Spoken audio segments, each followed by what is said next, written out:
Silence is not neutrality. It is complicity, it is tolerance. Kaya hindi ako naniniwala na wala silang alam. Bigyan ng permit. Pero itong bilyon-bilyon, daang-daang milyon na project, hindi humihingi ng permit sa city government. O now, I'm calling the attention. Can you tell him this? O, lumabas siya ngayon. Lumabas siya.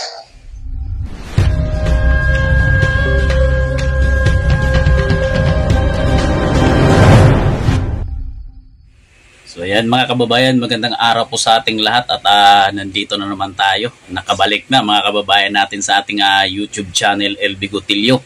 Ayan, at sa hindi pa po nakapag-subscribe dyan sa ating YouTube channel LB Gotilio, mag-subscribe na po kayo mga kababayan natin. At eto, ay talaga na mga hindi po talaga itong magpapigil itong si Mayor Magalong mga kababayan kung saan. Sumagot po siya, hindi daw talaga siya magsusuri. Ito, pakinggan natin yung pahayag ni Mayor Magalong mga kababayan natin. Bakit naman ako magpapublic apology? Bakit naman ako Sinabi ko na yan eh. Sinabi ko na yan eh. At the end of the day, I will not.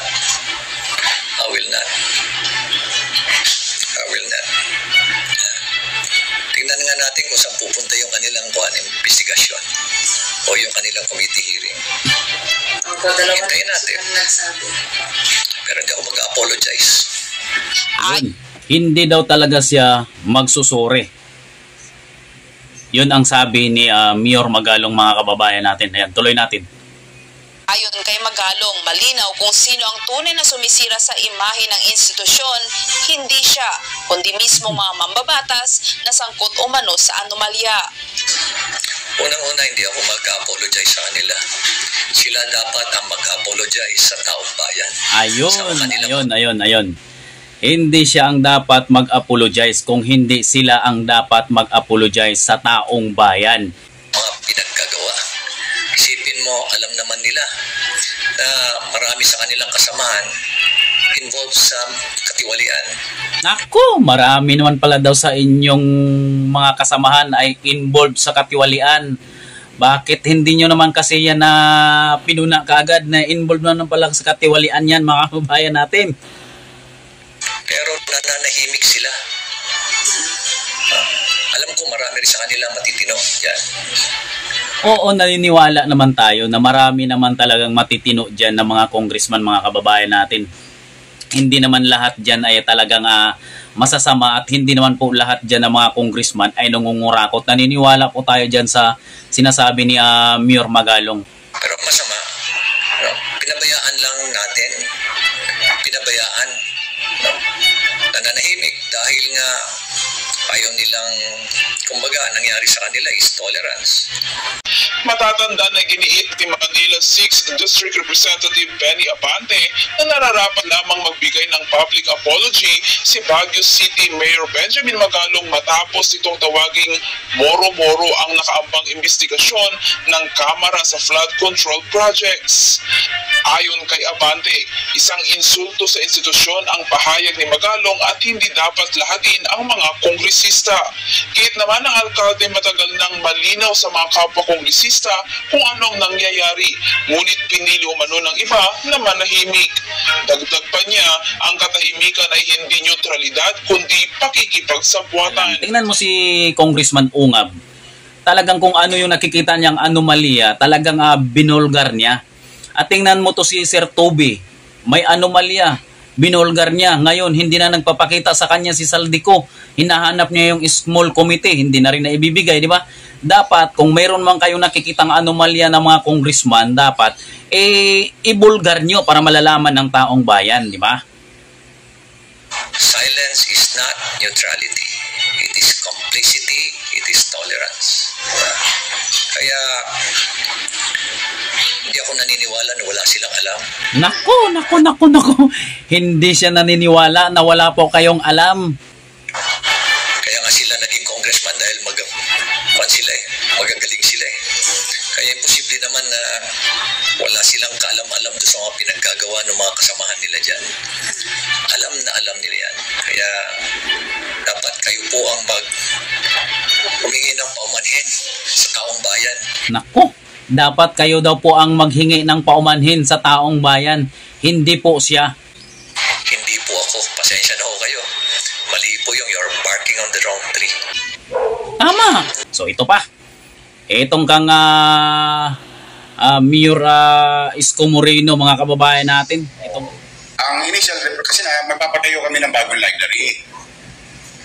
Sa akin ako, biglang giniba yung basketball court doon na pag-aari ng lungsod ng Maynila.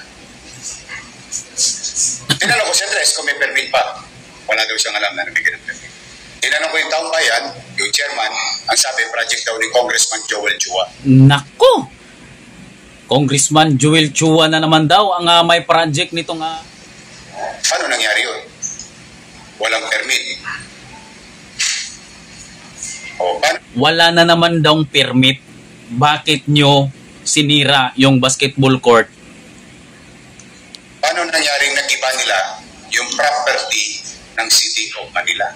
Saan napunta yung property, yung mga bakal? Pag-aari yun ng lungsod eh. May pananagutan pa yun sa CGSO eh. Tama. May pananagutan pa po yun sa CGSO, yung kung saan napunta yung mga bakal doon at sino ang nakikinabang doon. At bakit nyo giniba na wala naman pala kayong demolition permit? O tapos biglang tatanggalin nila yung mga daycare center at saka senior citizens office. Kaya pala siya nagagalit, mga kababayan, kasi may mga daycare centers din pala doon na tinatanggal nila ng City Government of Manila. O ngayon ay challenge Congressman Joel Chua to investigate himself. Nako, hinamon na talaga si Joel Chua. Hinamon na talaga ni Mayor Isko Moreno. Kung congressman, kung wala ka namang kinalaman diyan at ayan naman po yung project nyo ay talaga namang sumusunod sa batas, sagutin nyo po yung hamon ni Mayor Isko Moreno. Sinabi ko na sa inyo may gobyerno sa lungsod ng Manila and it is called City Government of Manila, not City Congress of Manila. Nako, not City of Congress of Manila. Sa totoo lang, ngayon pinaresto ko lahat yung mga tao doon at kinukumpiska namin yung mga gamit. Patay na. Pinaaresto niya at kinumpiska ang mga gamit doon sa nagagawa ng construction, doon sa construction site, mga kababayan natin. And now we're doing what we need to do. Tingnan natin kung may masample lang. Yan ang kung bakit ako nalulungkot. Hindi pa nadala itong mga congressman. Iniimbestigahan na sila ng presidente. Nagka-leche-leche ang blood control sa buong Pilipinas sa pakikialam ng mga congressman. Sino may sabi? Secretary Bono. Diba? Inamin na nila eh. Ang trabaho ng congressman gumawa ng batas. Tama. Hindi magpagawa lang ng kung ano-ano. O ngayon, kung magpapagawa kayo, katulad ng ibang congressman dito, na nagpapaalam, humihingi ng permiso sa building official o sa city engineering, ina-aproba naman namin eh. In fact, I'm gonna tell you, yung Dimasalang, di ba isasara? Gagawin ng DPWH, o humingi ng permiso sa amin, o nagbayad ng buwis, 504,000 pesos. Wow. O, anong ibig namin sabihin? Pag magpapagawa kayo, humingi kayo ng permit, building permit. Tama. Dapat kung magpapagawa kayo, kukuha kayo ng building permit sa City Hall ng Maynila. Hindi po yung ipapagiba nyo lang dyan, bahala na yan, wala po kayong demolition permit, wala po kayong building permit, patayo lang kayo ng patayo, sayang yung pera ng taong bayan. Tigpit dito dati, nung araw, 30 square meter, 50 square meter, pinahihirapan nila para bigyan ng permit. Pero itong bilyon-bilyon, daang-daang milyon na project, hindi humihingi ng permit sa city government. O now, I'm calling the attention. Can you tell him this? Lumabas siya ngayon. Lumabas siya. Nako, Congressman, hinamon ka na, lumabas ka raw. Ayon kay Mayor Isko Moreno, ayan, lumabas ka raw ngayon. Bakit? Lawyer pa yan. And I challenge him. He's a lawyer. Pwede ba magpatayo ng building ng walang building permit? Yun. Hindi pa siya natutudo sa pinatayo niyang barangay hall na 19 million eh. Tapos sasabihin nila, hindi kanila. Lalaki ng mga pangalan nila doon. Ayun, sa inyo talaga. Kasi ang laki ng mga pangalan nyo daw doon. Hindi nyo ipagkakailan na sa inyo talaga yung project. Di ba? So sa akin, yun ang hamon ko sa kanila. Ngayon nila imbestigahan sa Quadcom ang sarili nila. Totoo. Nako, imbestigahan nyo daw yung sarili ninyo, mga congressman, sabi ni Mayor Isko Moreno. The sauce for the gander should be the sauce for the goose. Tanong ko lawyer yan. Itanong mo sa kanya. Ito po, tinatanong ni Yorme sa inyo. Congressman Joel Chua, Attorney Joel Chua, pwede po bang magtayo ng building na walang building permit sa City Hall? Yan ang katanungan na hindi niya kaya yang sasagutin, mga kababayan natin. Sana sumagot dito si Congressman Joel Chua kasi mayor itong naghahamon sa kanya nasasagutin niya yung mga katanungan ng mayor He's a lawyer, I'm no lawyer. I may be wrong. Tapos nadurog. Tapos na-disenfranchise yung mga mamamayan namin. Mayor ba siya? O baka lang nahirati sila, nasanay sila nung nakaraang panahon na nagagawa nila yung gusto nilang gawin. Hindi. Kanina, naawa ko doon sa mga matatanda Pero mo alam mo ginawa, pare? Pinatayan ng kuryente. Tapos pinalalayas. Nino? Noong kontraktor? Nino? Ni congressman? Nako! Pinalayas nyo yung taong bayan. Dahil sa wala silang permit, pumasok sila sa amin, sa property namin, kaya kaya ngayon, nilak namin yung at pinakakasuhan namin.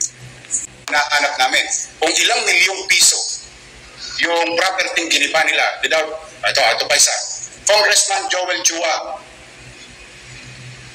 pwede bang mag-demolish ng walang demolition permit? Yun! Hindi yan pwede. That is my challenge to them. You tell that to Congress. Sinabi ko na in-interview na ako sa bilyonaryo, kung naalala ninyo.